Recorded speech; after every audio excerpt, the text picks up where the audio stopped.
Thank you for joining us today. Just give you a quick introduction for those of you who are new to these TED Talks. These TED Talks are presented by the CPR CWC Dialogue Forum, which is something, a forum that is promoted by the Ministry of Jal Shakti Research Chair at the Center for Policy Research, which is established by the Ministry of Jal Shakti, Government of India. This is a series of talks. In fact, the TEDS is someone who's interested in knowing a little bit more about TEDS. You can go to CPR's website and look up TEDS, which is Transboundary Rivers Ecologies and Development Studies Group, which is a small cluster of people who are interested in these issues. You will also find that our primary interest is transboundary water cooperation and conflict resolution, and with a particular focus on interstate river water governance, interstate river water disputes resolution, and cooperation as well. So our work generally got us, something that the work that we have been doing on interstate river water governance basically made us look at, realize that we need to locate this work on interstate river water governance in the larger, broader framework of federal water governance. And we have, it is without the kind of foundations that a federal water governance structures would provide, it is difficult to, get some traction on the kind of, solutions that we talk about when it comes to interstate river water governance. So we had a chance to look at this federal water governance in India, and focusing on center and states relations, and then how the center can work with states in terms of resolving certain emerging issues which are a lot more in the realm of interstate river water governance, and also more in terms of addressing the larger issues of interstate, not just interstate, but also long-term water security and sustainability issues in India. So it is from this interest that we were looking and for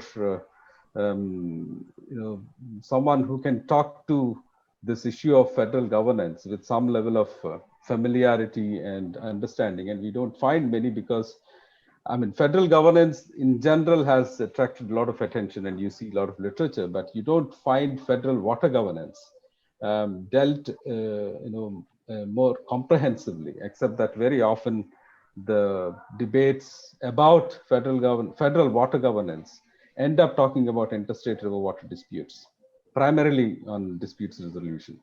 So in terms of how the center and states can work together in addressing the larger issues of water security and sustainability in India, there is very little work that is done. And we started actually trying to work on this issue and turning it into a kind of core interest for our research program. And then when we were looking around, as I did say, there are not many people that we could find. This is where we had a chance to meet with Dr. B.R.K. Pillai, who's with the Government of India, and who has been dealing with these issues for a long time as the commissioner of, I think commissioner at Ministry of Jal Shakti, but with a particular focus on command area development.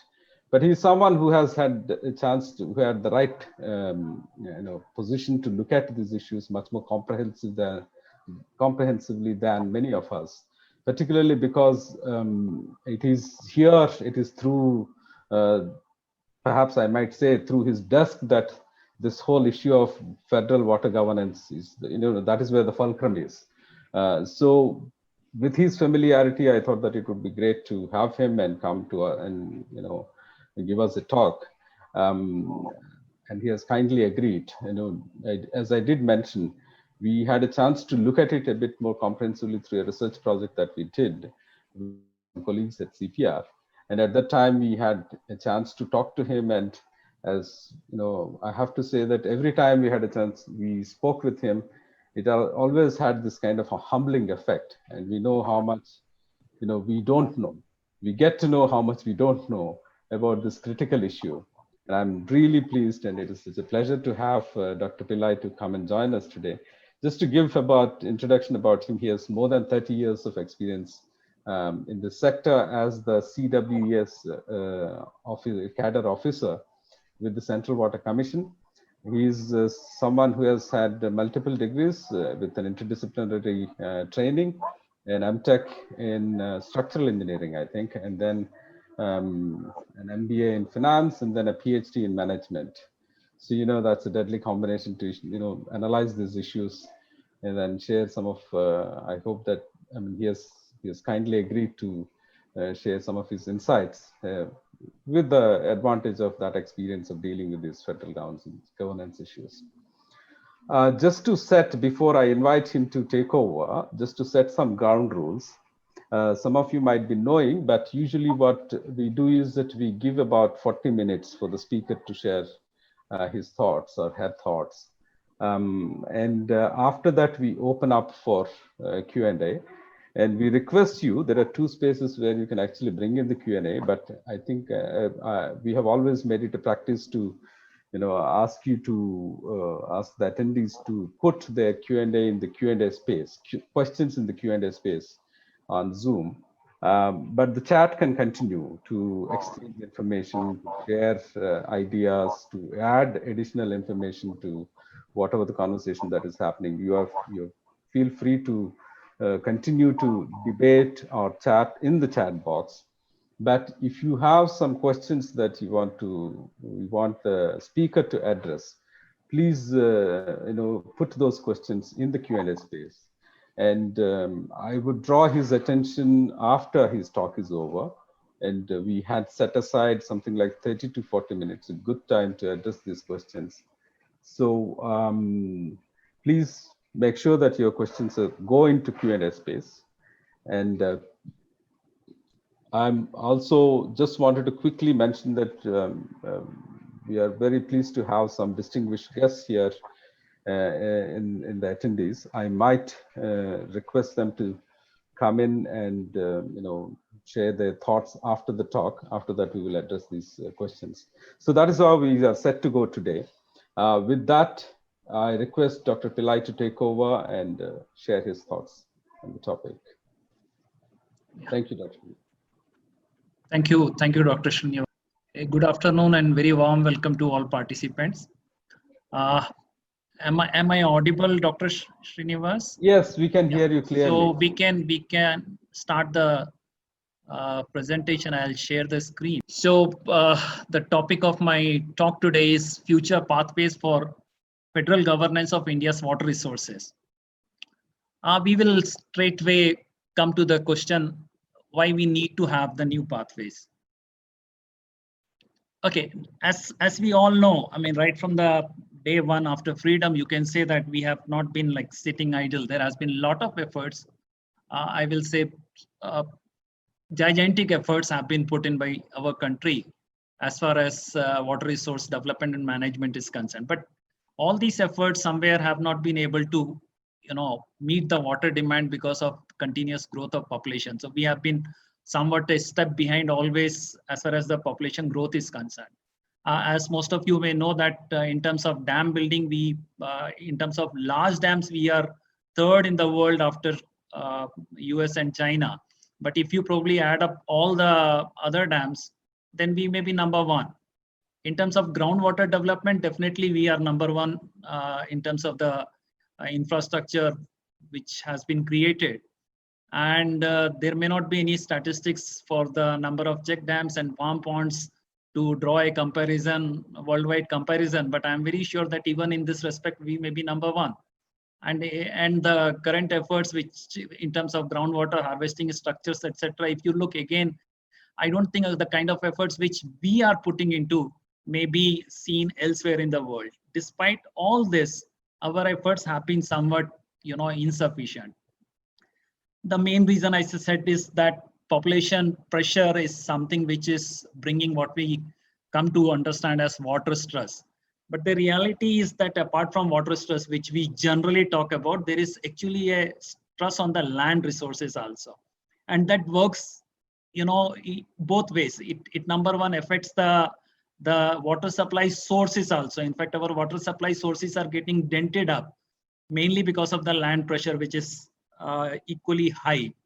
Not only that, it brings some kind of a very skewed response in terms of our efforts for the flood management also. That's where again the land stress, which is on account of growth of population, is coming into play. So both issues of what we call as drought or flood are actually getting correlated with this situation. I won't say that climate change is the cause for the present conditions, but definitely there is a great alarm which needs to be raised as far as possibility of aggravation is concerned. So things which are already, you can say at a critical point are going to take much more severe position in terms of criticality with the factors of climate change pitching in. All this condition, we cannot say that is a result of chance phenomena. I mean, whether it's a population growth or even the factors of climate change, they have been predicted and forecasted since long. I mean, there has been a National Committee on Integrated Water Resource Management almost 2 decades back, which has given the same forecast which we are encountering today in terms of water resources issue. But of course, we were not able to, implement all the suggestions which were given in that valuable document. So you cannot say that it's a chance phenomena, but I would like to call it a series of lapses in what we call as the area of water governance. Clearly, as I stated, we are not failing in lack of our efforts, but what we are failing is for want of having a strategic vision and matching action as far as the water governance is concerned. Of course, there have been, as I said, there have been key lapses in water governance. And these, the effect of these lapses are essentially what we come to understand as the recurring situation of drought, or it's a recurring situation of flood. I mean, as you are aware that Hyderabad is already going through a serious situation of flood, which is a issue of water governance in a way. So these two conditions, which are happening practically almost every year, maybe repeatedly in some parts, the drought and the flood conditions are nothing what we call as a situation of water crisis. Now, when you look at the definition of crisis, basically it says that it's a condition of difficulty in managing a problematic situation. So the fact which I want to underline here is it's not the problematic situation per se which is defining the crisis, but our inability to manage that situation, which is giving the developing the contours of the crisis. Just to draw an example, if you can remember last year, that is 2019, we had this farm crisis in terms of scarcity of onion in our market. It not only affected India, even many other countries worldwide. It became a crisis because we were having scarcity in terms of onion supply, and the prices of onion were something like 200 rupees a kg. I mean, the onion became what we call as red jewel of that time.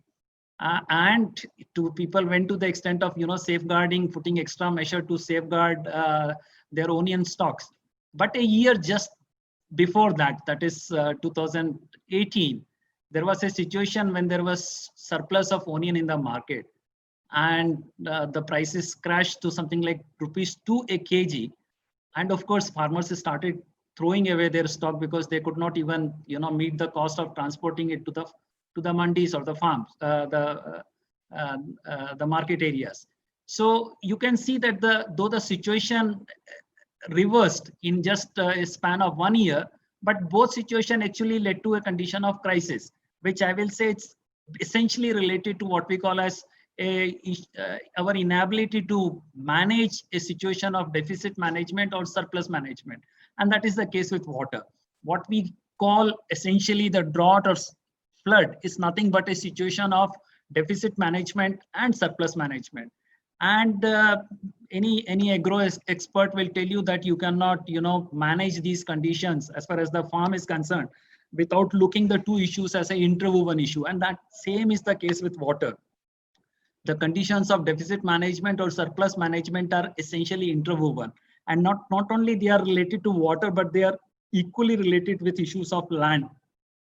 And we have not been able to, bring this integrated approach to water resource development, and that is one serious lapse. Second, I will point out that we need to accept and understand that water is essentially a stochastic resource. Now, stochastic is a Greek word which basically tells us that you can guess. You can only make a guess. It can, but at best, it can be, a guess estimate. So you can have a forecast, but you cannot be very sure about it. I mean, there is nothing like you can be having a certainty, or you can come out with some kind of a foolproof arrangement. Even that should not be like the aim. What you have to understand is that water resources being a stochastic resource, you need to bring in the factor of certain uncertainty with that, and a kind of a resilience needs to be developed in our water resource governance and the infrastructure. And that is something where we have drastically failed as far as the water resource development model is concerned. Third, we have to understand that whatever water resource infrastructure we create, it's meant for long-term benefits. It's not like creating the infrastructure, say, is the end. It's only a means. The end is drawing the benefits over a long-term period, whether it's a small infrastructure like as a tank, or it's a large water resource reservoir. Both are intended to give very long-term benefits. So it's not like one-time intervention, but a kind of a perpetual intervention is required, for which you need some kind of a proper sustainable institutional mechanism. It's easy to much easier to focus on a point in terms of space as well as time, that kind of a activity, and probably you can come out with an excellent project. But to sustain that kind of a project, you need a sustainable institution which has to take care of that. And that's where again we have been missing. And finally, we have to accept, at least at this juncture of immense issues which we are facing, we have to understand that whatever we have been doing has not been sustainable development.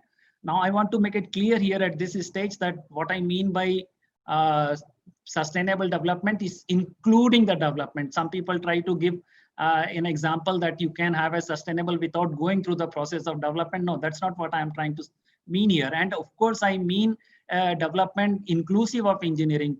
Again, some people try to give the impression that development can be without the engineering. No, I basically mean inclusive of engineering and still leading to a sustainable development. And of course, we have not been able to achieve this because of certain inadequacies which I have listed out here. The foremost is that we have not been able to bring a unity of efforts as far as the targeted area of development is concerned, and it should have been the river basin. So the geographical boundaries of the area where efforts have to be put in a sustainable manner should have been the river basins, which is not the case for us India's water resource sector is concerned. And secondly, our efforts have been solely intended for increasing the supply, and very little attention has been given to possibilities of reducing the demand. That is again not taking us towards the sustainable development agenda. So that is the second limitation. And the third is that all our actions, all our efforts are directed in such a way that we are creating compartments between the sources. Essentially, we targeted as surface water, or what we call as the river valley development, or another compartment of groundwater resources. We have not been able to overcome this compartmentalization. And in a similar way, there is compartmentalization of uses. We call it as municipal use, or agriculture use, or industrial use. They all are in compartment without realizing that there is an immense possibility of what we call as the multiplier effect of uses. So these lapses which I have listed here are something which we need to understand, and then only we can understand the solution. Going further in that direction, let's also understand that our issues have been compounding over the timeline. And the situation is that initially when we were taking up all these water resources project, we always need to find some entity who is responsible and who can be blamed. We started with engineers. Later on, we moved that our situation is affected by maybe the bureaucrats, then politicians. Likewise, everyone has been party to the problem. And now we have come back to the cycle of, even blaming the layman, whether it is in terms of, not able to meet the what we call as the irrigation potential and utilization. The kind of gap which is created, we blame the farmer. And for the situation of flood, we come back again to the people and blame them for all the mismanagement in terms of the city drainage, etc. So what I'm trying to say here is that we practically have come through a whole circle of blame game. And in this kind of a situation, it's very difficult to pinpoint who is responsible, because without that responsibility being there, there is no learning curve which is possible. And that is the condition where we have come to. Another point which I want to say is that, especially in terms of sustainability, it's not that something we are doing, in terms of what we do, it's wrong. No, the flaw is basically the way we do it. So if you remember the story of our poet Kalidas, like when he was cutting a tree sitting on a branch, it's not that he was something doing extraordinary in terms of cutting that particular branch. No, the problem was that the way he was cutting, means the way he was sitting and cutting the branch, was harming himself. And that is exactly what we are doing as far as our interventions, our efforts are concerned. Somehow we are doing the right thing, but we are doing it in such a way which is hurting us back. And the third point which I want to stress here is that we have issues, set of issues which you can call it are technologically challenging, but as far as today where we stand, these are not really technologically impossible, challenges. There are technological solutions which we can find. The second issue can be in terms of our financial resources. Of course, the spectrum of problem is so wide that we may not have enough financial resources to find all the solutions. But even then, I will say that the financial challenges are not that great, because we have seen, like if we can identify few specific project or specific areas and we are able to bring financial closure, even then we are not able to resolve these issues because they go beyond the spectrum of financial constraints. In fact, most of these issues are today what we call as the stakeholder issues, whether it's a issue of managing the challenge of R&R if you are coming up with a new project, or if it is a issue of population encroaching on the floodplains, or it is a issue of polluting the rivers, or it is a issue of demand management where you are worried that the farmers are going for high intensive crop, or it is a continuous depletion of groundwater because people are not able to apply the wisdom of water budgeting. I mean, you name the issue, it's essentially a stakeholder issue, and that is presenting us the great challenge.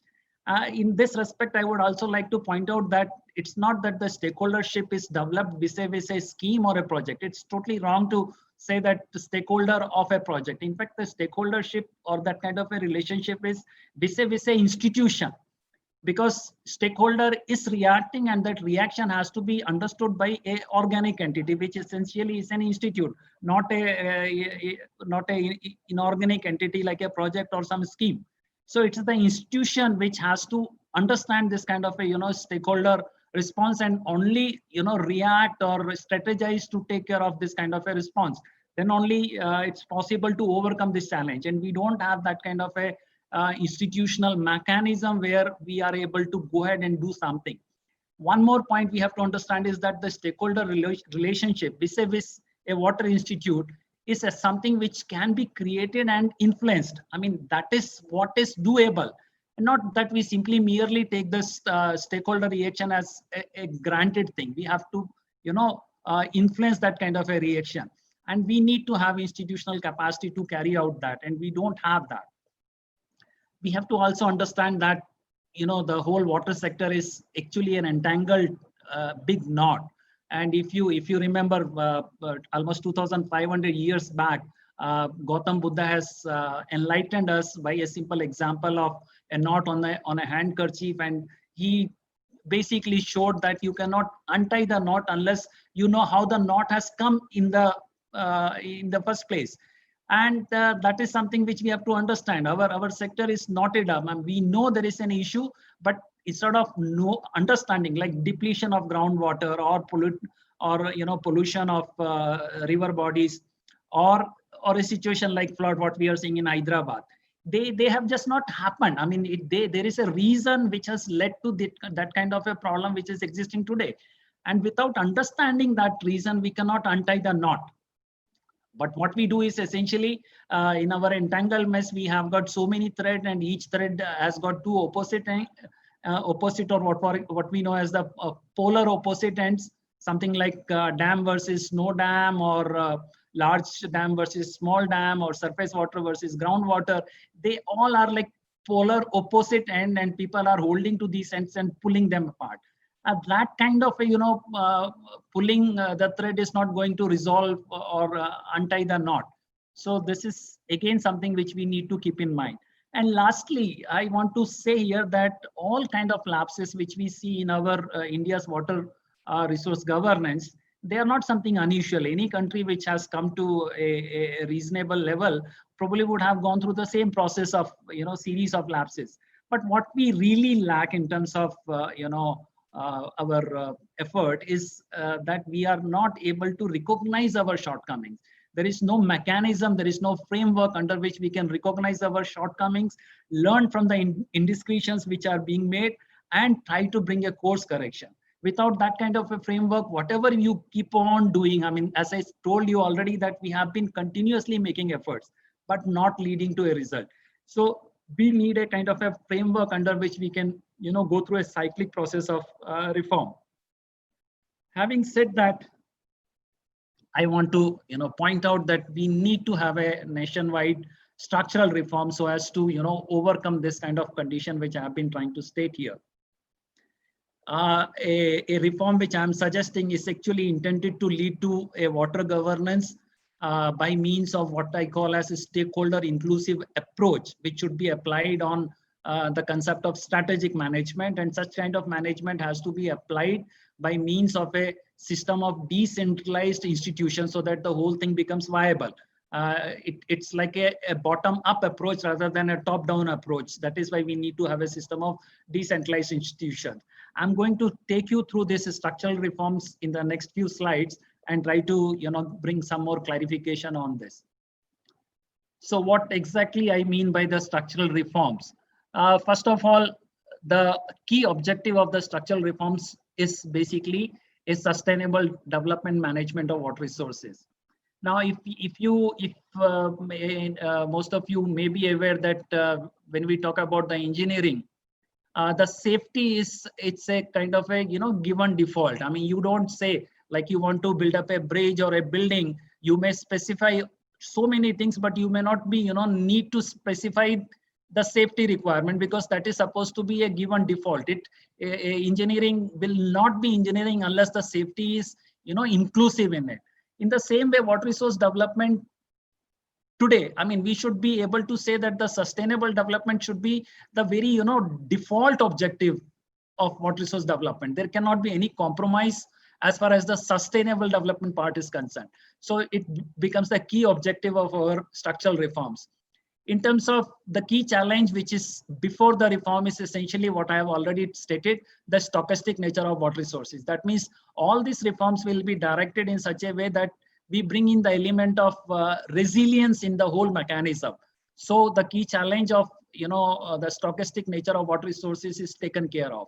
And of course, the intervention will be in essentially the two simultaneous intervention will be needed in terms of deficit management as well as the surplus management. As I told you that these issues are interwoven.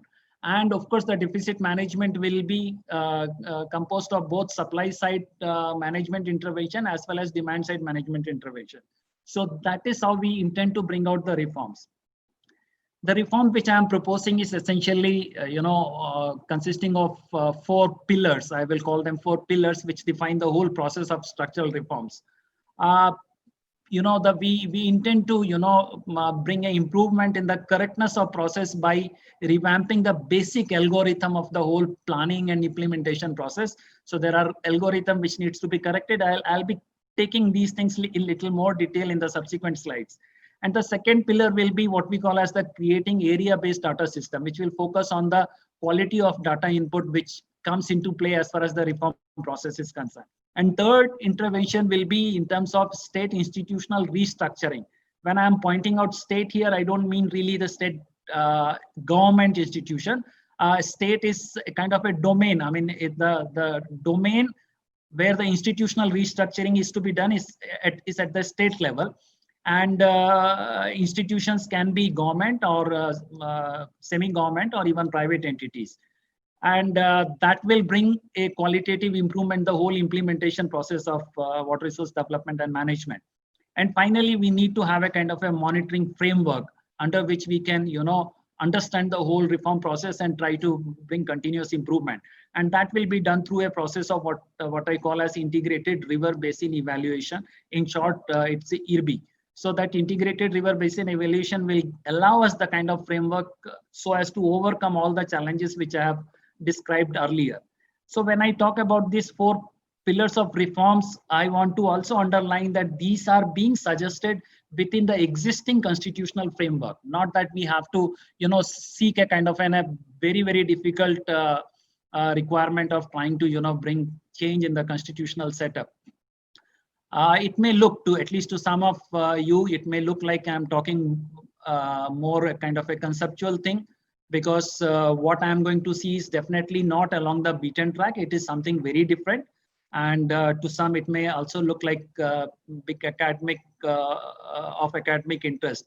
But having gone through this sector, having gone through many, new approach to,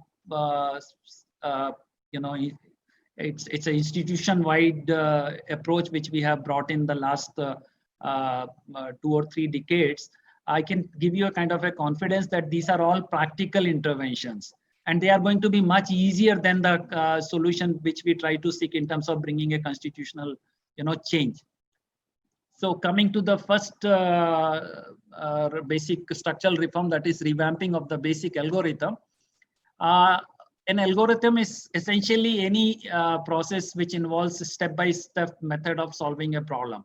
In fact, everything which we do, any part of a development or management process is constituted of many algorithms. So broadly, the key 4 areas where I am suggesting the revamping of or bringing a change in the algorithm are listed here. So from our current approach of going through the process of state level planning, I'm suggesting that we should go for a river basin part level planning. Now, I'm not talking about the river basin planning. This is something which is embedded in our national water policy. Maybe almost for last 3 decades we have been talking about river basin becoming the planning unit. But I'm talking something different here. Instead of river basin, I am talking about a basin part which is within the boundaries of a state. So it's very different from a river basin level planning. It is only a basin part level planning, which is viable within the current constitutional arrangement. Second is from the current approach of looking for land and water resources interventions as something very different. We need to move over to a kind of a planning concept and development concept which is integrated, and this has to be integrated at a watershed level. So no intervention will happen without accounting for water. No land related intervention will happen without accounting for its impact on the water as far as that particular watershed is concerned. And third change which I am trying to propose in terms of revamping our algorithm is to do away with the kind of compartmentalization which we have in terms of sources as well as uses. So basically we apply a kind of a area approach, which again in this case will be starting with a watershed scaled up to the basin part level. And we combine all the sources and consider them as aggregable. In similar way, we can aggregate all the uses, that is demand for different uses. And the fourth change is in terms of shifting from the water supply driven development approach. Today what we do is we identify a supply source and we come out with a plan to exhaust every drop of this particular supply potential. Instead of that, we need to move towards a water demand driven development. That means we basically try to understand what is the possible or the potential level up to which the demand can be met, and we should try to achieve that particular level before trying to look for any supply side development. So these are the 4 basic revamping which I am proposing. Coming on the second structural reform, that is creating a area-based data system. The new data system which I am proposing should be geared for taking the watershed as the building block of data. So we are not like having data in terms of, say, the whole river or a project or a particular scheme. No, it's area-based approach. So all the data, whether it is demand side data or a supply side data or flood related data, it is built for a building block, which is basically the watershed. And then what we do is we should be able to do it, the data, in such a way that they are able to integrate different sources. So we have only like supply side data. It's combination of all kind of sources, whether it is river water or canal water or groundwater or from a tank or from a pond. Irrespective of the source, we can have the breakup, but they should integrate and give us a single figure in terms of the supply. Same thing applies for the uses. I mean, whether it's agriculture use or industry or domestic use, because a common part of it has to be accounted for, so that we know the sum total of the uses. And all this data will be in terms of time series also. It's not that we know kind of a aggregated supply or aggregated demand figure, not in terms of cubic meter. It should be more in terms of cubic meter per day, something like with a timeline factor. It's more like a discharge data rather than volumetric data. So that is the kind of approach we have to do. And of course, all this data has to be done, stored and presented in such a way that they give the input for a coordinated development of land as well as water resources. So these data are not something which stand alone and to be used only for water resources development. They should be equally valuable as far as the any intervention related to land resource development is concerned. In this stage, I also want to point out that the development management, which often is like tried to be showcased as though management is a substitute of development. No, development and management are coupled actions. They go hand in hand. In fact, they are two sides of the same coin. At best, you can call that management is it's a work in process, whereas development is one-time activity. Management will be work in process. So all this data take care of that requirement. And all the data, which are, whether it is supply management data or demand management data or surplus management data, they all have to be done in such a way that they should be able to, we should be able to aggregate the watershed level data up to the level of basin part. So we have got all this information for a basin part. A state may have 2 or 3 basin part. When we aggregate different data of different basin part, we will get the data for the state. And that is how we formulate the data for the state, and that is how we will formulate the plan for the state. And in case other states are equally competent within a river basin, automatically we will be able to have a river basin plan or the river basin level data. Coming to the third, which is very important as far as the decentralized system of institution is concerned, we have to understand that number one, we don't have practically any very focused or efficient system of water institutions, but whatever we have are also having a very major issues of malfunctions, and I have identified these 2 critical areas of malfunction. One is that this organization or these institutional entities are not aligned with the organizational objective. In many cases, even the objectives are not very well defined. And secondly, none of these institutions are on the path of financial sustainability. So these 2 critical factors have to be kept in mind when we come out with a new design of institutional restructuring. I am proposing 3-tier system of institutional arrangement. The first is that water resource company. Basically, all major water resource reserves should be handed over to water resource company, whether it is a lake or big reservoirs or even big tanks. They are basically managed and owned and managed by water resource company. And the second will be the water transmission company, which will be responsible for transmitting this water over a long distance, so that we are able to take care of the major issues of water transportation. And third will be what we call as the water utilities company. Now, utilities company, like we understand, like in terms of agriculture, we have been having a concept of participatory irrigation management, where we create the entities called water user association.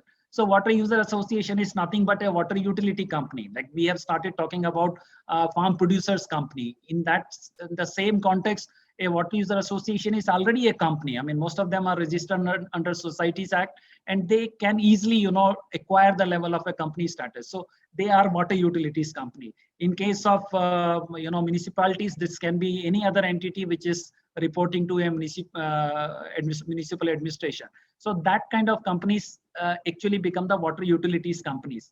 Now, these three kind of, institutional arrangement, all of them, all the three entities basically should have three core objectives. The core objective should be safety, equity, and the service. They define the core objective, the common core objectives of all three types of institution. And the service should be further, defined in terms of assurance to be given to an agreed, quantity of water to a client, or it should be in terms of agreed timeline for the delivery, or in terms of, agreed quality of water to the client. So the services are provided across a service interface. So this service interface basically defines the relationship between the company and the client. And this relationship across the service interface has to be maintained by way of a trade-off, which is in terms of, payment, the monetary part of it. So you can see that these three entities itself are defining the, service provider and client relationship. So the transmission company essentially is a client as far as the reserve company is concerned. Similarly, a utility company is a client as far as the transmission company is concerned. And similarly, there can be individual clients for the water utility companies, and this service interface will be available across each interface. So you can see that as far as the, the financial sustainability is concerned, it's possible to, bring them to a kind of a gradually to a level where they can become financially sustainable. As far as the capital investment is concerned, maybe government can bring more money if it is required to create extra infrastructure directly going to these companies. But in terms of operational and management costs, there should not be any, direct subsidy transfer to any of these companies. It should be a direct benefit transfer to an individual client, but the money can be booked in the account of water utilities company. So on behalf of, individual client, if at all there is a subsidy, a DBT can be given to water utility companies. But all other companies will have to have a transfer of money happening from the WUC level, that is the utility company transferring the money to the transmission company, and transmission company transferring the money to the reserves company. So that way there is a clear accounting of the subsidy, and it's an immense amount of subsidy which is going into the whole system, and we will be able to bring some kind of improvement. So that is the institutional reform. And coming to the final reform, which is river basin evaluation.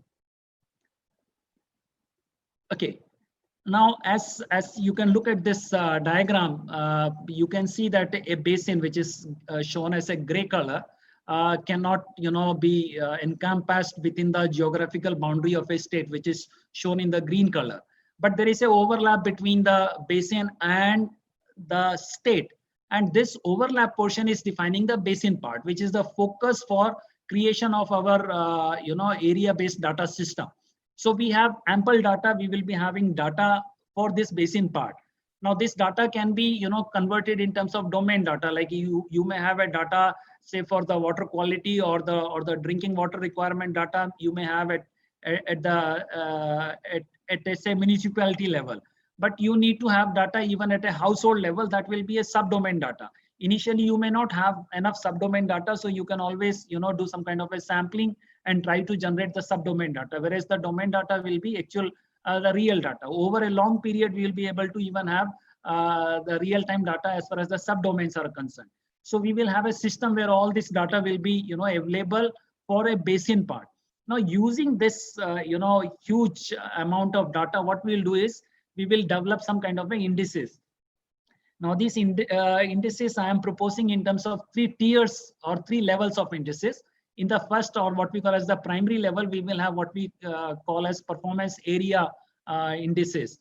Now performance area indices will basically point out the outcome of efforts under certain performance areas, and we have identified 15 performance areas. using these indicators, we can narrow down indicator to a level of something like 4, which defines the 4 core area indices. Now, these core areas are the areas which we need to, bring improvement upon as far as the water resource governance is concerned. And these 4 core areas are further reduced to a single basin area index. So this is something like, a 3-tier system of knowing the indices, which will give us a clear insight as far as the outcome of all the water governance related efforts are put into place. Now, the core area indices will be something such which can be, aggregated. That is, a particular core area index of a basin part can be combined with matching core area index of another basin part. That means we will be able to aggregate the core area indices at a state level. Similarly, we will be able to aggregate the core area indices for the whole river basin also. Using the core area index as a kind of a building block, we will be able to get ample information which will be useful for the state as well as for the whole river basin. And you can easily understand that the kind of data which is there is going to be very cumbersome, and this whole exercise is going to be cumbersome. Just to show you here, the 4 core areas, essentially I have put them under titles like coverage, operation, social, and health. These are the 4 core areas. Means today you can easily understand that they practically define the 4 critical domains of water resource development challenge. In terms of coverage, we have those 15, all these 4 core areas are covering the 15 performance area index. So under coverage, we have, performance area in terms of drinking water coverage, irrigation coverage, industrial water coverage, water for other economic uses, social sector, like we have like Kumbh Melas or other festival, that they also need some kind of a coverage. So social sector coverage, and even the environmental sector coverage. Similarly, on the operation part, we take care of investment, meeting the investment objectives, meeting the requirement of project efficiency and the safety of the project. In terms of social, we have got indicators which will measure the performance in terms of participatory management, pollution abatement, and water education. In terms of health, it is the health of groundwater, health of river water, and health of other water bodies. You can easily correlate that, like coverage is the receiving end, whereas the operation is focused on the source end. Similarly, social and health, if coverage and operations are more hardcore engineering, then the softcore engineering is like social and health. And social is focusing on the receiving end, whereas the health is again focusing on the supply end of the whole system. So we are able to use this kind of a framework to practically holistically cover every aspect of intervention as far as water governance is concerned. As I said, these are going to be much more complex, but all this framework has already been developed and as a framework for integrated river basin evaluation, and it has been published by World Bank as a discussion note. Coming on the final slides, all these all these structural reforms, and especially the institutional reform, are focused on the stakeholder. And we have a system of dynamic 4S, which will lead to a continual process of improvement. So we can have this system in such a way that we can sense the projects, or in this case I will call it institutions, effect on the stakeholders, scan their written influences, signal the timing and manner of reaction, and even allow us to strategize. Now, when I say that in this chart I'm showing the adverse effect, I'll point out that even a kind of a indifference, which is many a time shown by the stakeholder towards the action of the institution, is also an adverse effect. So we have to be guarded about it. But this kind of a dynamic system, keeps you always on the top, on the toe, so as to continuously improve what we call as the stakeholder relationship. You can agree with me that today I will say that most of our institutions are essentially standing at a level of uninformed category as far as the stakeholder relationship is concerned. We can reach a compliant level in case of there are some compulsions which comes by way of some government regulation, like corporate social responsibility is a kind of compliant requirement. Responsive is something where you tend to feel something like more charitable, or you consider it as part of your duty or a responsibility, and you become responsive. But the highest level of stakeholder engagement is basically the engaged level, where you can see a kind of a win-win situation as far as the stakeholder relationship is concerned. And that is what we need. In fact, most of our issues in terms of interstate projects are essentially stakeholder related issues, and we are not able to even draw a very basic level of win-win requirement, because we are not able to engage with the stakeholders. The system which I have proposed here is essentially a system-wide correction, and it's a holistic correction. But more than that, it's a cyclic correction.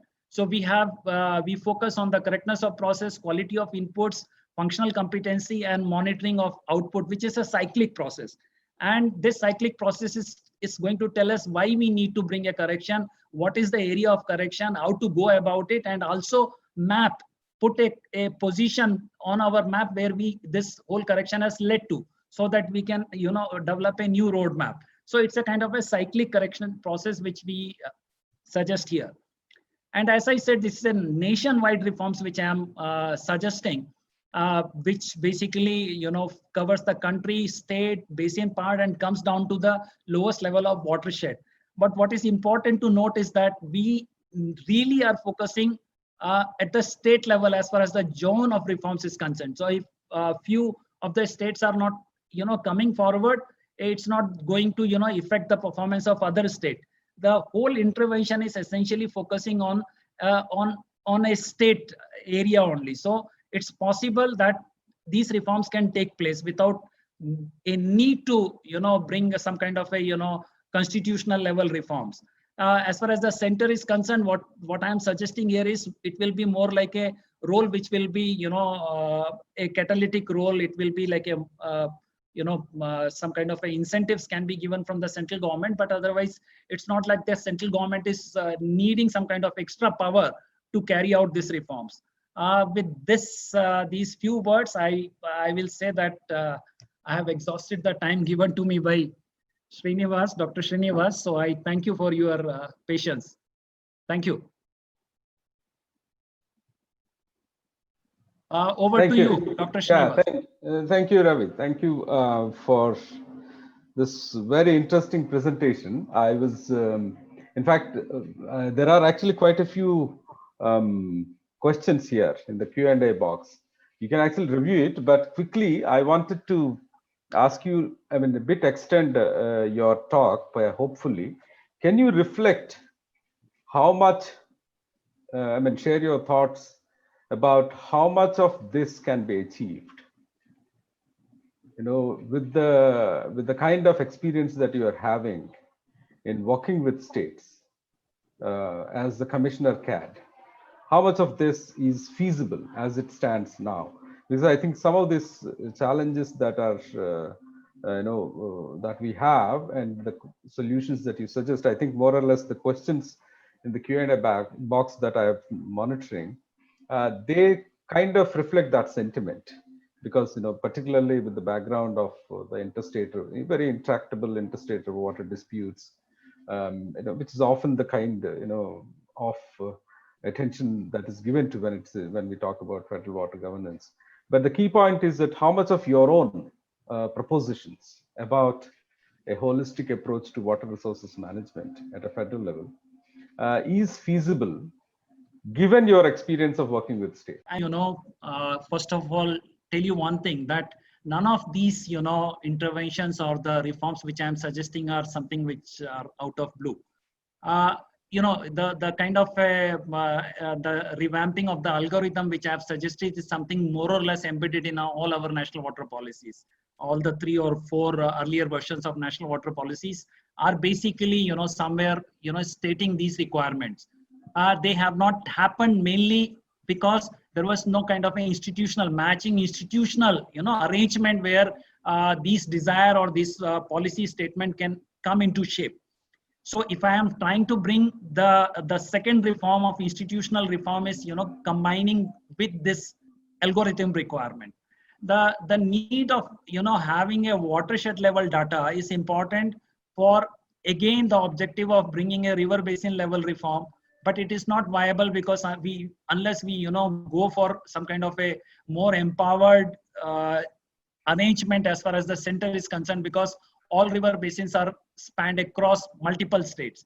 So we consider that is not going to be viable unless the central government gets empowered. But then I have given you a solution by breaking down the problem and make it more viable. The concept of basin part, it's the philosophy is the same, but it has become more viable. You know, it's the problem has been broken down to a manageable level. And the same concept I have brought to bring a system of, you know, evaluation, because unless, you know, you measure what you do, you cannot bring an improvement in what you do. So we need to measure our efforts. So in terms of the outcome, now when I say outcome, I'm making it a distinct, you know, demarcation from the scheme outputs. A outcome can be given by multiple schemes, like an intervention may come from a road development, and another intervention may come from a forest area development, but they may give the same outcome, you know. So we measure the outcome from different interventions. And by making these, you know, measurement of outcome, we will be able to develop a roadmap and keep on watching how we move along this roadmap. So you can see that all these 4 different pillars which I have given here, they may not be like very innovative ideas. For example, the institutional framework which I have given you, 3-tier framework, we have very successfully done this as far as the power reform is concerned. You know, the electricity reform. Without you know, a period before that, it would have looked impossible. You know, you could not have even thought that state electricity board can be converted into a power generating company, transmission company, and distribution company. So I believe all of this is viable. You know, yes. I am very strongly of the opinion that these are practical solutions and viable. What we need is to make them happen together. So the quick point, that is where actually I wanted to nudge you a bit and get your reflections, because you are someone who have been immersed in working with the states, who are the key stakeholders, as you know. In fact, I'm sorry that I'm actually taking time, because there are quite a bunch of very interesting questions here. But I just want to get you to reflect with the experience. You know, there is no disagreement about the kind of reforms that you're suggesting that need to be, you know, brought in. Why is it that we have not? And you did say, I also agree that quite a few of those things that have been there. It's not entirely out of the box. There are, of course, certain ideas that you're talking about which are actually out of the box thinking. But how much of it, given the kind of center-state relations that we have, particularly on water, in respect to water resources, I was hoping that you would be able to reflect on the basis of that, and maybe just come out with quickly in a minute or so about the specific steps. You know, this is how I will go about it, if you are given a chance. Okay, if you are talking about the influencing role of central government is concerned, I will say, yeah, we will need to do a lot about it.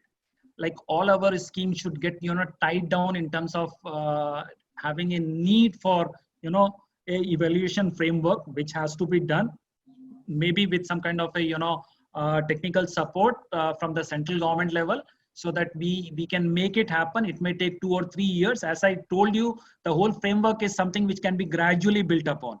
So you can have something like subdomain data happening later on. You need not have on the day one. So gradually you can build up, and this can be the first requirement, and that can be linked with the need of the kind of a, you know, incentive, financial incentives which we give. Today you have to appreciate that if I am giving money under the CATWM program, and I am giving the money to a project, I am not even giving to an institutional framework. There is no institution. I give it to the state government. State government is taking the money on behalf of a project, but there is no clear connection between the state, the institutional mechanism. So my money goes to the state governments, like I gave 150 crores sometime back, and it is sitting there. It has not even moved to the project. You know, that kind of a thing. And then there are other requirements, like we put some kind of a condition, like there has to be, you know, concurrent evaluation of a particular, you know, scheme, or there has to be a continuous, you know, timely auditing of the scheme. And in case the state government doesn't do this, what do? We will have to stop the funding of the project, but that is not going to improve the project. That is going to hurt the project. It is the entity which has to sit in between. That is the institution whose very survival should depend on the, you know, translation of these projects. That should be there, so that I can, you know, bring an influence on that institutional entity, which is not there. So we will have to do something in terms of, you know, making these basic things happen, and that has to be done by the central government. So what you're saying is that there is a certain kind of, institutional space, credible institutional space for center states coordination for the center to work with. And you say that there is enough financial leverage in terms of the resources that get transferred from state to center to states. Yes, I mean, that sounds like a good step to begin with. I would like to talk to you more about it, but we can talk separately. But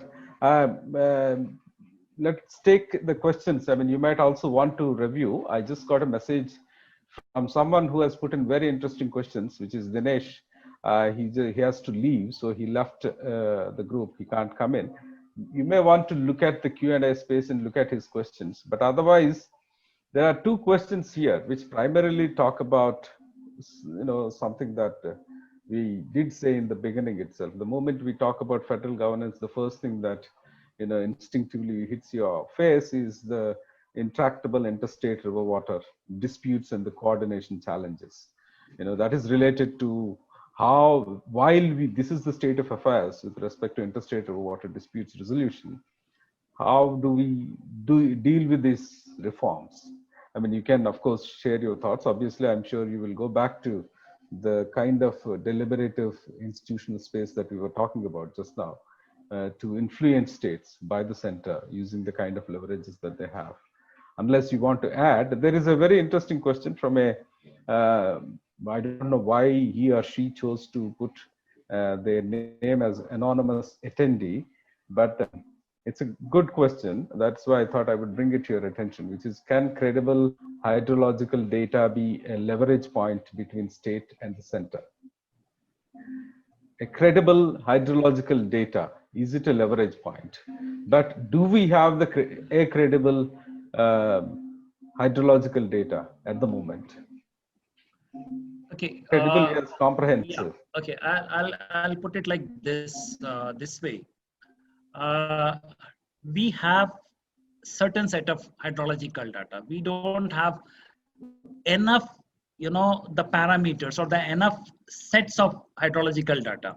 But what we have is credible, because see, who is going to define the credible? If a certain state at certain point of time is not agreeing with central government because of certain interest which state is hold, they are going to question that data and call it's not credible. But credibility of the data is something which is in terms of some kind of a trust level. I mean, you have to call it a credible data. There may be inaccuracies. Inaccuracies is not something calling it a discrediting the data. I mean, there can be inaccuracies. After all, it's a whole system, and the technology which moves in essentially trying to bring on the quality of the data. So the accuracy is going to improve with the new technological interventions. But when you discredit the data, then you are actually, putting a pointer on some kind of the interest why the data has been given in that manner or with some kind of a wrong intent. That is not the case. So we do not have enough parameters. Like on the demand side, we practically are totally deficient as far as the data is concerned. We have ample supply side data, but again, I said that supply side data is more like at a river terminal points or certain points of the river, but they are not really becoming kind of a watershed level data, a finer element of a river system. That's how we will be able to get watershed level data, and that will define the holistic set of supply side data. But then we need to do the same with the demand side data. Practically, we have not much there. Okay. I think the question about, I was also going to add the word comprehensive data, but that is fine. I think at the moment, I think credibility is comprehensive is a little, Different longer haul when it comes to building that comprehensive data set. I have Joydeep, who had multiple questions. Perhaps it's a good idea to get him to speak himself and ask those questions. Joydeep, are you game for coming in? Maybe can we allow him to talk? Let me just find Joydeep.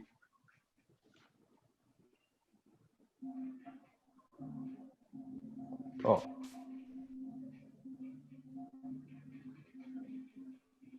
It looks like he has left already. I think I managed to unmute myself, have I? Yes. Wow. Okay. Great. Okay. Dr. Pillai, my first question was essentially what we find repeatedly is that what you were saying has definitely gone into all the national water policies and is going in at an overarching level. But on the ground, we are repeatedly finding a whole load of engineers and policymakers coming in whose only understanding of a river is as a water pipe rather than something that also carries energy, carries sediments, carries life. And I have a feeling that this has a lot to do with the kind of unsustainable water development that you were talking about. How do you think we could handle this, address this? Yeah. Okay, I perfectly, I mean, fully agree with what you intend to say here, the understanding of river. But it's not like that when it comes to intervention. This is how everything is done. The planned intervention. If you look into the planned intervention, then they looks into all these aspects. There is a kind of a thought process that we can sustain all the rivers by having a kind of a virgin flow where there are no dams, and we will not bring any intervention on the river, and that is the best arrangement. Of course, it's a best arrangement if we were not having that kind of a population and the population demand, or if we were not having this kind of a climatic conditions where you get rainfall only for about 4 months, and rest of the time you have to have something which is a stored resource. Now, stored resource can either come from a reserve based dam based reservoir, or it can be from the groundwater. But then the fact that we have not been able to develop sufficient river storage scheme has led to a situation where we have started mining the groundwater. We are not using what we call as the annual groundwater resource. There is a certain value to do something like 430 BCM. We call is the groundwater annual resource, but we are in a certain point we are mining the groundwater which is maybe 1,000-year-old. Now this kind of a situation has happened because we are not able to provide the supply to the user from some other sources, which could have been the river water source, and we have enough potential there. So when you say that we have not been able to have a holistic approach, I agree, but that is not something which is intended. There is a planned approach. It's a very valid science as far as the dam engineering is concerned. We have been building dam for almost more than 2,000 years now, and if there are gaps, those gaps have to be understood. That for that we need an institutional mechanism. In most of the state, the whole focus is on creation of a dam, not on operating the dam, understanding the causes of siltation. You're doing the silt management. There may be arrangement. Even the dams which were built something like 50-60 years back, they had something called river sluices through which the silt was supposed to be managed. If you go back to these dams today, you will see those gates were never operated, and now they are clogged. So there are some gaps. Not that the whole water resource engineering doesn't understand it, but I agree that there are gaps. Okay, I had another question. I find that you have made some very valuable suggestions. Do you think they can be applied to international rivers such as Ganga, Brahmaputra, or even Indus as well? When I was trying to give you a solution in terms of intervention within a state and intervention within a river basin part, what I'm trying to do is basically trying to convert a problem into some kind of a manageable level. As far as country is concerned, it's a much bigger level. We can very easily manage our all water resources without opening up any issue as far as the international dimensions are concerned. There is ample parameter. We don't have to even consider any issue as far as these entities which are beyond the political boundaries of our nation is concerned. It's very much viable. Okay. Now we have got Dinesh's question that I mentioned about the tragedy of, he has got a provoking question, that is why I picked it up, is that the tragedy of the water sector today is of too much of decentralization. There are too many agencies acting within a river basin with no agency responsible for overall coordination. They also work at cross purposes. First of all, do you agree with it? And do they lead to the kind of undesirable consequences that you see now? Okay. See, it's a very interesting question and very like like this is how you will understand the reality. But let's see what is responsible.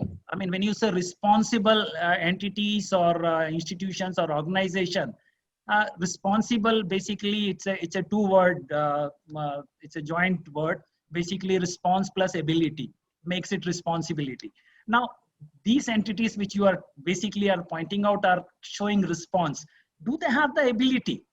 And that's where the whole problem is. You may have multiple layers and layers of response, but where is the ability part of it? If we need to have decentralized system, it doesn't mean decentralization to a level where ability is not generated. No, when I showed you the 3-tier system, the focus is to develop a ability in terms of both meeting the organizational objectives as well as financial sustainability. That's where the ability will come in. And with that ability, only they can have a correct response, which will take us to a path. So your observation is correct that we have multiple, which you call as decentralized system, but I am not really calling them as decentralized, water governance system. They are entities. They don't have the ability. They can point out, they can fight for the, position they take, but they don't have the ability to translate anything. Okay, so they are not the kind of institutional mechanism which I am talking here. No, I think to what Dinesh is trying to, I wish he's around, but it is also not just about, I think that point is right about the institutional capacities, but it's also about synchronization of the institutions that are working within the basin. But I think he would have been the right person to elaborate on this, right? That's fine. I see there is a very specific question related to your own presentation. There is one, Rohit Kumar. In the third reform process, I hope you recall, but I don't recall exactly. Can you please focus a little bit more on what should be the role of the state in these reforms? On the third reform process, do you recall? Yeah, that is the third reform process is where I suggested about the institutional, restructuring. Okay, so first I said algorithm, the process part, then I said the data, that is the input, and third is the whole machinery. The first two are giving you so basically. He's interested in state institutions. Yeah, so the first two are focusing on the efficacy of effort, whereas the third one, that the institutional reforms, is all about the efficiency of efforts. The state has a role because what I said, that the 3 tiers of system, all within the state. Some of the states have already done it. Like what they have done is they have moved to the first level of change, which is in terms of converting the department into multiple corporations. Like we have Maharashtra, where they have come out with corporation at basin level. There are 4 or 5 basins, for each they have created a corporation. So they went into kind of a decentralization or breaking down of the institutional arrangement in terms of area specific, which is basin part, in fact. But what I'm suggesting here is more in terms of the functionality. What I'm saying is you break down in terms of the roles which they play. Okay, so a custodian of the water reserves, something like generating in terms of power reform, that is to bring in the what we call as the private player or PPP mode.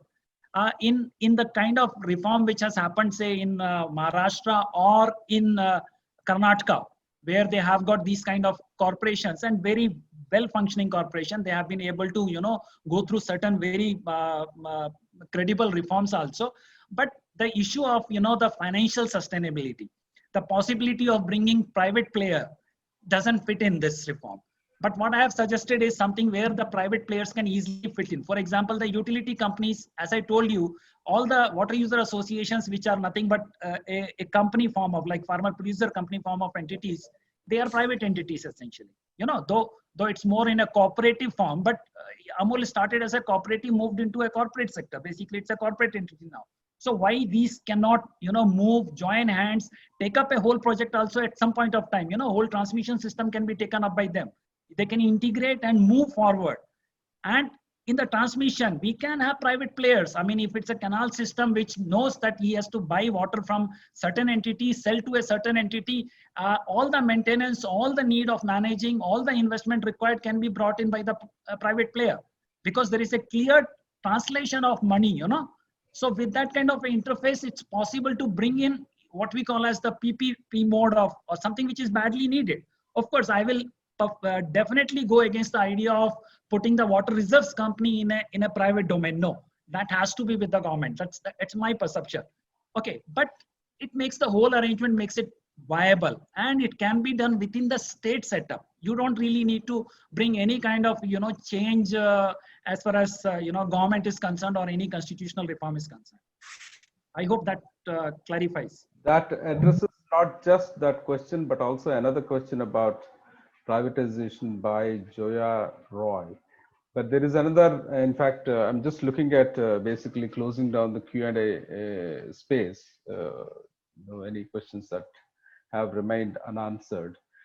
There is one question by Mauleshwar Reddy. I think Joydeep's question that you talked about, I mean, you addressed about holistic development of rivers. I think it addresses his question. There's another question by Manish Agrawal, again, on interstate river water disputes and transboundary river water disputes. I think you would say that you're not the right person to respond to it. I'll basically, on the interstate water dispute, since I'm talking about the whole reform, you have to understand that interstate water dispute are essentially stakeholder issues. Our inability to see them as stakeholder issues. None of the state, because it works like government without having the interface of an institutional setup, whose survivability, whose very objective gets derailed if they are not able to solve a problem. So the problem can be continued in a domain of something like decades, and nobody is interested to solve this because there is no entity which goes beyond the political lifespan of say 5 years. So there is no concentrated effort. There is no attempt to develop a win-win situation. What you can get out of a court can be very well understood across the table. After all, it's the same law which is applied, the same knowledge of law is sitting there. It's not that they have to go through the process, but they go through the process because they don't lose as far as the wastage of effort, wastage of investment is concerned in that small window. So we have to understand that if it is handled properly as a stakeholder issues, all these issues will get resolved. We have seen that after the award of certain tribunal, the entities have been formed, the projects have been completed where there are multiple state are the shareholders. But even after completing these projects are not able to be managed and operated because there will be always a set of dispute which will keep on lingering. Like share cost issues, none of these interstate projects are able to resolve. It's always like pending cases. They cannot resolve it. I mean, can you visualize a business entity which will go through this kind of a setup?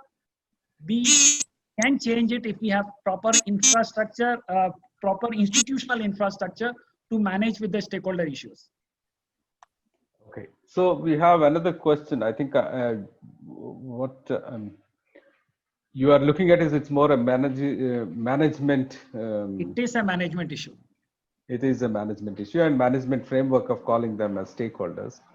Well, there are still a bit of unaddressed question because the stakeholders are not uniformly placed. Anyway, but that is a different, it will be digressing slightly. But there is a question from here saying Mr. Subhash Chand is asking whether is surface irrigation management losing its importance? So is surface irrigation losing its importance? I think it is. That is what is the question. Do you think it is losing its importance?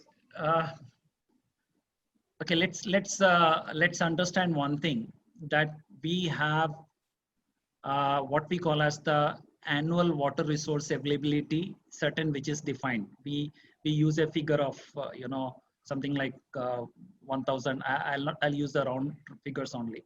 Say BCM as the annual water resource, of which something like 690 or BCM we call it as the surface water. 430 is something which is of the groundwater share.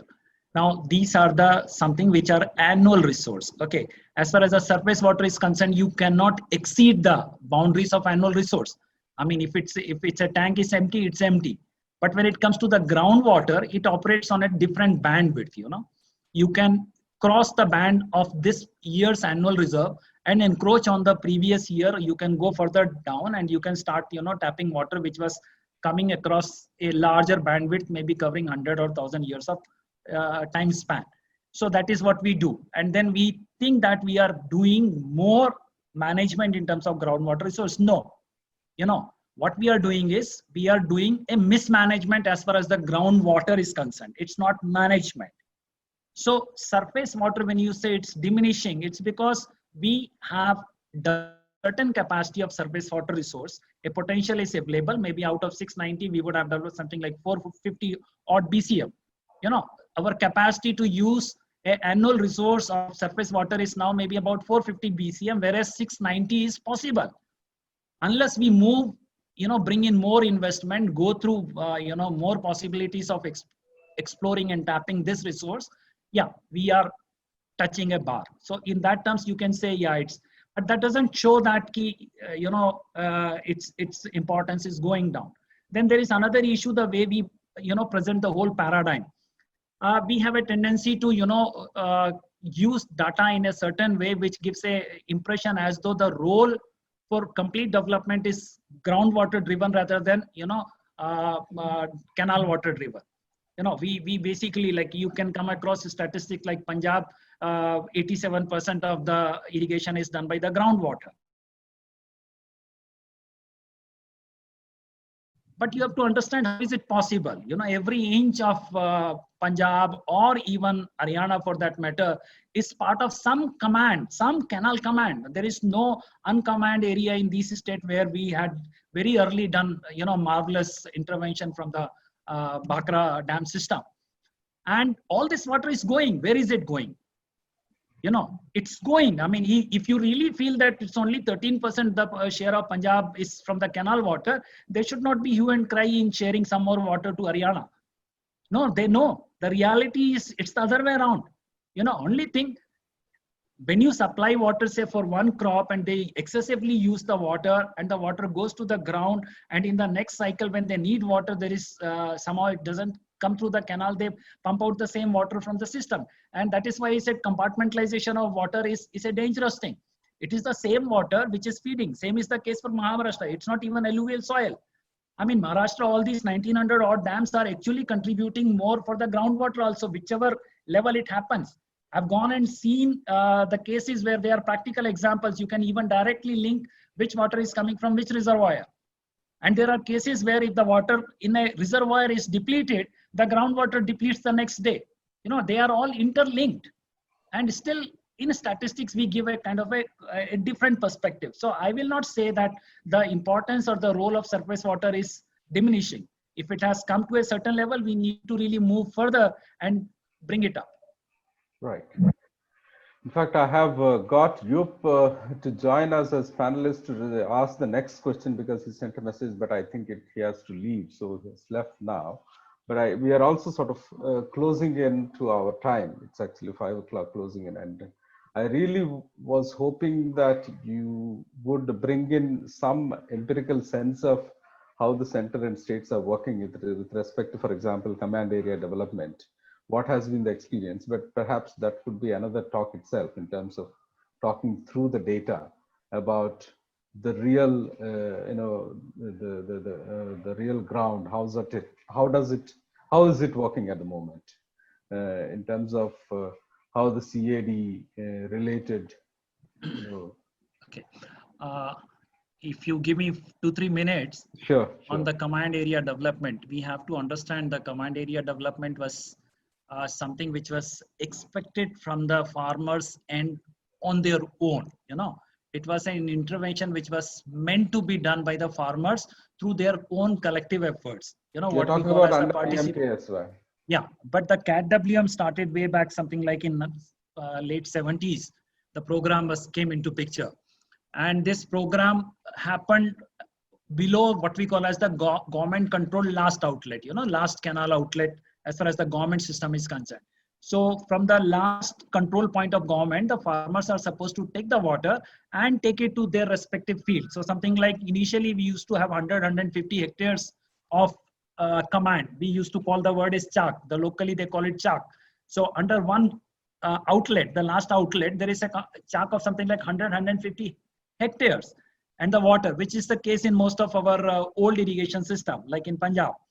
So all this water has to be taken by farmer by their joint collective effort. That is the cooperative, culture which was assumed and it was existing at that point of time. Instead of, encouraging, somehow it got discouraged, and the kind of intervention which came by virtue of CATWM became a kind of a, government program.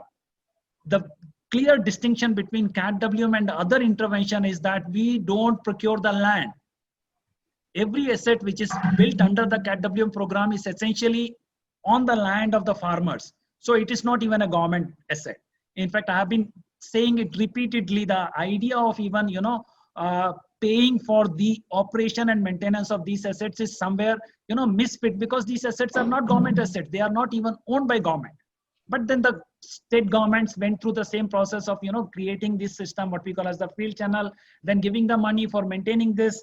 The farmers became, inward. They started expecting that only the government will do it. The whole process went into that kind of a thing. And obviously the spread of such system is so wide that none of the government has got that kind of a financial, capabilities to come out with this kind of a field penetration. So even in today's command area development, we cannot say that the penetration has come to every farmer's level. We stop somewhere. Maybe today's projects are developed with a chalk area of something like 40 hectares. So when the CATWM programs comes into play, the penetration is reduced to something like 15 or 20 hectares. But then again in 20 hectares, there are at least 30, 40 farmers still sitting there. So that kind of a penetration, again, they have to come together and join hand.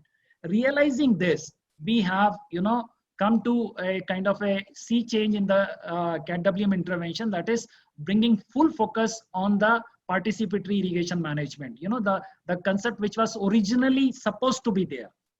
And now what we do is we bring PIM as the first intervention, and the engineering intervention is now secondary. Okay, so it's like putting the horse at its right place before the cart. Okay, this is the current intervention which we have brought a change into. Right. Thank you, Ravi. I think that is, we are closing, and we've also exhausted the questions, but I would like to thank you for sparing this time and sharing your thoughts. I also want to, I know that you have worked hard on this recent legislation, the Dam Safety Act 2019 bill that was passed by Lok Sabha and is now tabled before Rajya Sabha for consideration.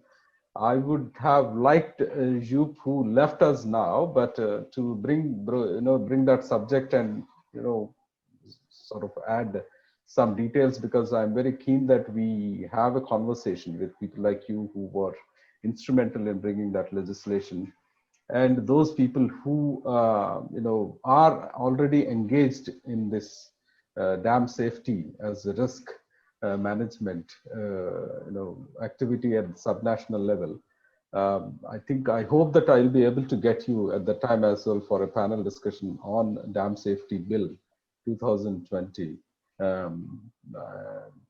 But at the moment, I think Luke has left, but I don't want to sort of pick it up at the moment, because first of all, we don't have time, and second, we would like to dedicate a separate session, separate talk for the particular very important issue.